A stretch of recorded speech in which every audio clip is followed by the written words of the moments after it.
Panda!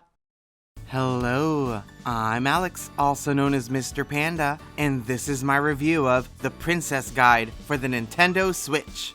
Princesses are often relegated to damsels in distress. The Princess Guide turns that concept on its head and stars not one, but 4 princesses on heroic quests. You play as an instructor whose goal is to train these leading ladies to be strong rulers. The instructor's first order of business is to choose one of 4 princesses to guide. Although they have different storylines, they all follow a similar outline of saving their countries. The cookie-cutter plots don't particularly stand out, but the distinct princesses do. Each girl is unique, including a gluttonous warrior, a maniacal witch, a disciplined duchess, and a kind-hearted dragon. They're all likable, and their cute anime designs complement their distinct personalities. The voice acting is only in Japanese, and instead of cutscenes, dialogue is presented by characters hyperactively bouncing like they're on some sugar rush. The Princess Guide is at its core a top-down action RPG. During each quest, you directly control a commander, usually a princess or the instructor, and fight through self-contained areas. Each princess has different weapons and fighting styles, but all use basic attacks and special moves. You can also bring in an army of recruitable soldiers, executing synchronized attacks, or ordering them to fight on their own. While this sounds like a lot, fights rarely evolve past spamming attacks and dodging. The soldiers are unreliable as autonomous fighters, and the screen looks cluttered with them. Though without an army, your commander loses the ability to dodge. Complaints aside, it's a fast-paced experience that runs smoothly, and the game isn't too difficult, lending a playstyle where you can turn off your brain. Most missions don't last longer than 5 minutes, which makes them good candidates for the Nintendo Switch's portable mode. It's more fun in spurts anyway. The longer you play, the faster the formulaic gameplay grows tiring. Every location is an arena or a mini-dungeon with a blandly designed map.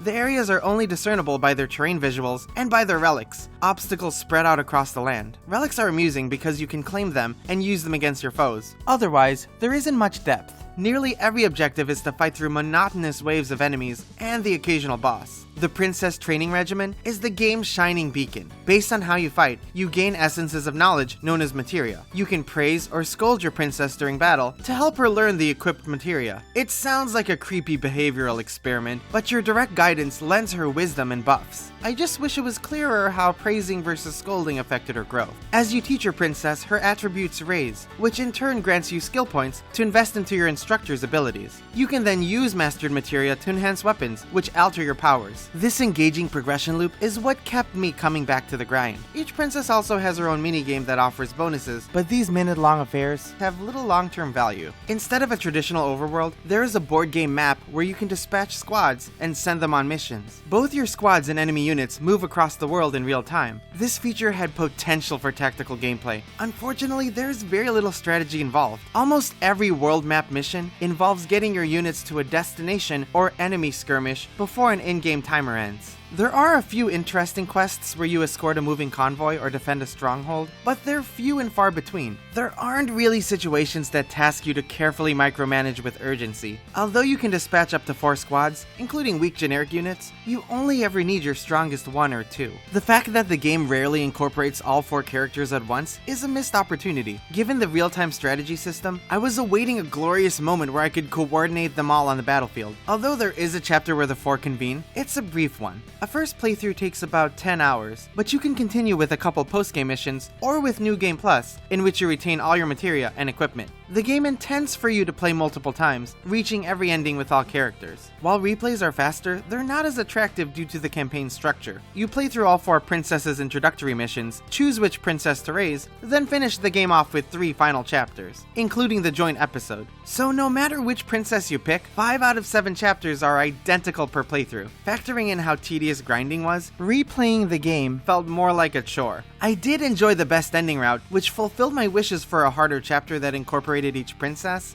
but that fleeting finale was ultimately not worth the effort. On the other hand, if you've only played once, you get a decent but short experience that is underwhelming for its price tag.